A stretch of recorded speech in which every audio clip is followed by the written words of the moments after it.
Guys, this is Chaos with Tape, and today you join me for episode 1 of Rescaled Kerbin International Space Station, the series in which I build an international space station in Rescaled Kerbin. I did my series Rescaled Kerbin Project Moon, where I went to the moon in Rescaled Kerbin. Still might do a pristine mission of that. That's in the workings. But anyway, what I'm launching today is a small capsule of mass of about 1.2 tons, with the docking ports, some RCS things, and life support, because I'm using life support in this series because that'll give me some serious challenge. And I'm going to dock two together because I need to know how to dock around Kerbin around a rescaled Kerbin, because I've never done that before. So that's what's going on here. This is well, it's about to run out. This is at 4 times time accelerate. That's why this is all going so fast. Yeah, that explosion, don't worry about that, that's fine. Anyway, this launch vehicle you see right now is a launch vehicle I developed last series, which is a 2-stage rocket without any boosters, which can lift about 1.2-ish tons to orbit. And so I want to reuse this rather than designing a new launch vehicle, because I want to be able to reuse my launch vehicles, and I need to design a bigger one of these, because reasons. But anyway, there you go, that's the capsule, the lightest thing I could possibly make. I've even taken the RCS fuel out of the capsule, because that would go over the mass constraints of this launch vehicle. So in this episode I will be launching another one of these. For those of you who don't know, Kerbin in the normal game is 10 times smaller than the real world, so the mod I'm using makes it a real-sized Kerbin, which makes it a serious challenge to get to orbit. That's why I'm using such a massive launch vehicle for such a small payload. Random pause there, probably something. Yeah. Anyway, so we're almost in orbit. It looks like we may fall slightly short of orbital velocity, but no matter, because this capsule has quite a bit of RCS, and it won't be the one performing the docking maneuvers, so it has tons left over, and I'm getting pretty close to orbital velocity. I just didn't fly it perfectly, and dropped about 40 kilometers off my orbit. So that sucks, but it doesn't matter. I will extend the one solar panel, because that is all I need, and I don't want to be putting too much mass on. Oh my god, why haven't I cut this pausing out of the freaking post-production? I'm sorry about that, that was awful of me, but I'm sure you will, live and forgive. That rhymed, wonderful. Anyway, and there's MechJeb there, mashed into a RCS port, but anyway, we must launch the second one. I'm going to cut this launch because you don't want to see it again, because there's no point. But anyway, this is the first bit of the launch. I left this bit in just to kind of demonstrate how slowly it looks like it's taking off, but it is launching pretty fast. It's going pretty fast. I mean, it's accelerating pretty well. Anyway, that's skipped ahead, and now we are about to get into orbit. This actually does make it all the way to orbit on just the launch vehicle, which is nice. Although I do push the periaps up anyway, because because I didn't want it to be. I needed it because space stuff. Shut up. No, because why did I do it? Yeah, because I've got to maneuver up to the spacecraft. Why couldn't I think of that? Anyway, yeah, this 3-engine setup right here. Oh, by the way, if you want to know all the mods I'm using, I did make a video about it. There'll be a link on screen now. Yeah, but I'm using stretchy tanks for this. I use stretchy tanks for quite a lot of things, although they're slightly more heavy for some reason. I get better delta V out of the KW tanks, and I'm using 3 of the KW engines. They're pretty efficient, 400 ISP, pretty realistic. I'm using 3 of them because I need some good power, and they're burning on pretty much as low thrust as I can get, or the apoaps will jump away from me, and it will be not a brilliant orbit. And I do have to be precise because I need to get to the target, and I have launched slightly in front of the target, because it's in a very low orbit, it's much easier to slow down to get into the right position than to speed up. So, I'm just going to take a drink real quick. Drinking is good, because then you can talk better, which is a huge problem for me, because Anyway, you can see the inset there is about 600 kilometers, so I will have to work on that once I'm in orbit, and have a tiny bit of fuel. Oh no, that was all of it. But when I ditch the stage right now.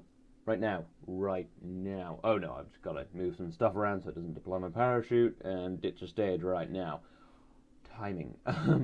That pushes my periaps up to 99 kilometers, which I believe is out of the atmosphere. But nonetheless, I need to push it up a little more so that I can, well, let the other spacecraft catch up with me, and hopefully not hit that tank, because that would be rather annoying. And there you can see there's another incept on the other side of the planet.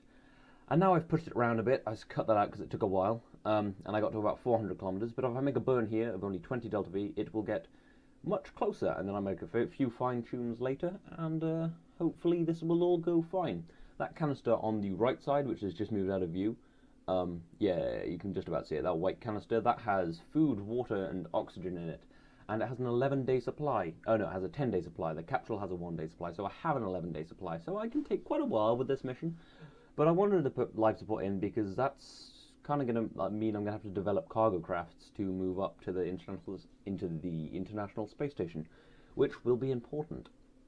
I could, of course, develop a space shuttle, except that would be incredibly difficult. I've spent a great deal of time developing a space shuttle in my own career mode thing, because I have loads of mods, and I made a really nice space shuttle, almost entirely plagiarized from Scott Manley's series, although mine is slightly better, because I just made it slightly more powerful and have more fuel. So that took a while. I don't think I could do it in real world, because when you actually consider it, it's basically a one-stage rocket with boosters, which is insane. Anyway, I got rid of the maneuver node because I'm just going to burn and kind of basically eyeball it. Not eyeball it, just kind of base it on my intersect rather than what the delta V says, because it's very finicky, as you can see.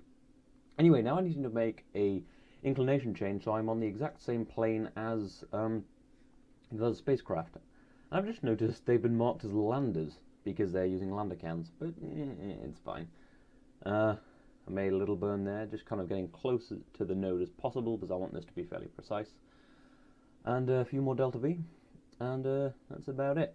I'm just going to fine tune it perfectly, but I try to, when I do stuff like this in real world, like a few of my moon things, I try to make them really tiny maneuvers, like as little kind of delta V change as possible, because then, well, because I have a very low delta V budget, although I have a surprisingly high delta V budget in these things, because I took quite a lot of RCS considering the size.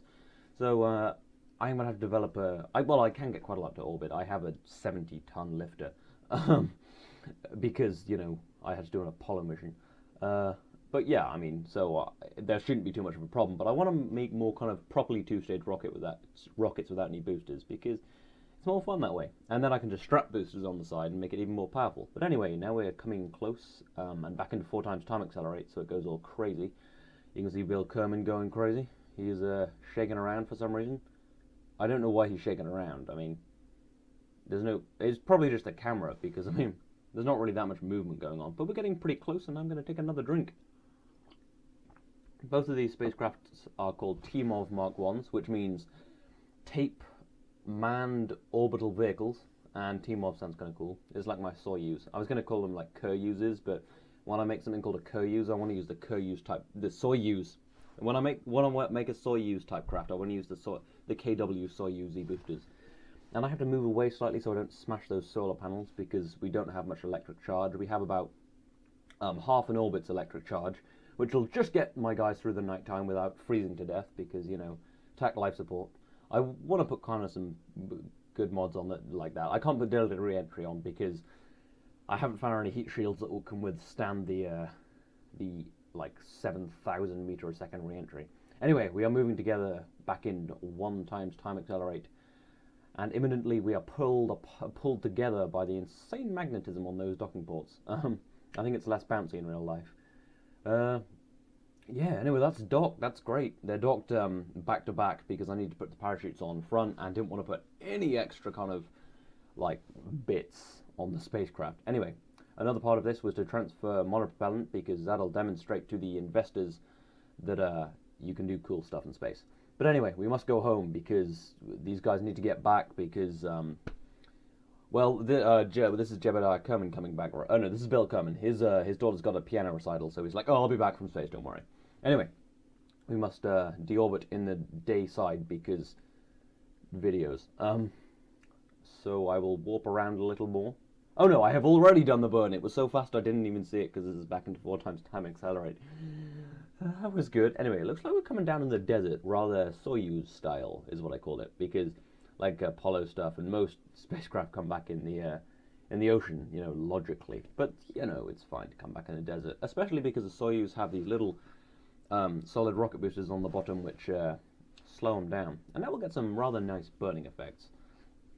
Yeah, so they do look really good when you're coming back this fast, but that's, I mean, that's the limit of the shaders. Yeah, I wouldn't want to have deadly reentry, because I did try it for a bit, and I think I did do a video where I did leave it on, not in this series, just as a mess around. And it's starting to spin crazily, and we're getting near 10 Gs of re-entry. This is the kind of thing you hear about if you pay attention to space news, and at 4 times time accelerate, it looks crazy. It is spinning out of control. Bill Kerbin will be throwing up in his helmet. But we'll deploy the parachute and bring it stable, so that we'll come down spinning, so he'll still be throwing up. It said don't forget over there. Haven't read that post-it. Oh my god. And the electric charge is depleting, but luckily we're low enough for it not to be too cold. We are now 1,000 meters above the surface, and let's watch this from IVA mode to see what he's seeing. It's not spinning that badly when you get into 1 times time accelerate, and the parachute is about to go, and it shakes around. It's slightly tilted because they've messed up the drag on the life support module, so it's got about 2.5 kilonewtons of drag, whereas the other, like the solar panel has about kind of 0.2 kilonewtons of drag. It's ridiculous. So it slows down pretty well. And we're coming down nicely now. The spinning has stopped, and the throw up has stopped going everywhere. We're 20 meters off the ground. It's going to be, it looks like a perfect touchdown in the desert on a mountain of some kind, and we're down, and we fell over. Oh look, there's the sun. That's nice.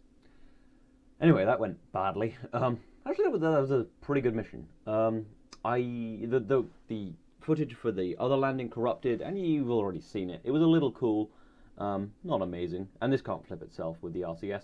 However, I did leave in the footage of it just basically tripping out with the textures. When I did it myself, it was hovering for some reason, but as you'll see, it was kind of in the environment. And I was determined there to kind of flip that spacecraft.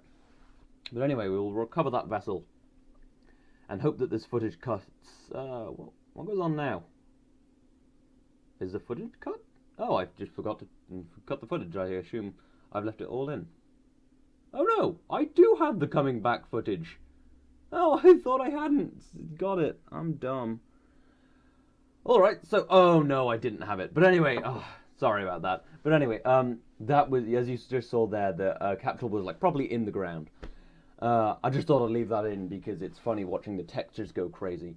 But anyway, I hope you've enjoyed this video. I hope you're looking forward to this series as much as I am, as I always seem to say at the start of series.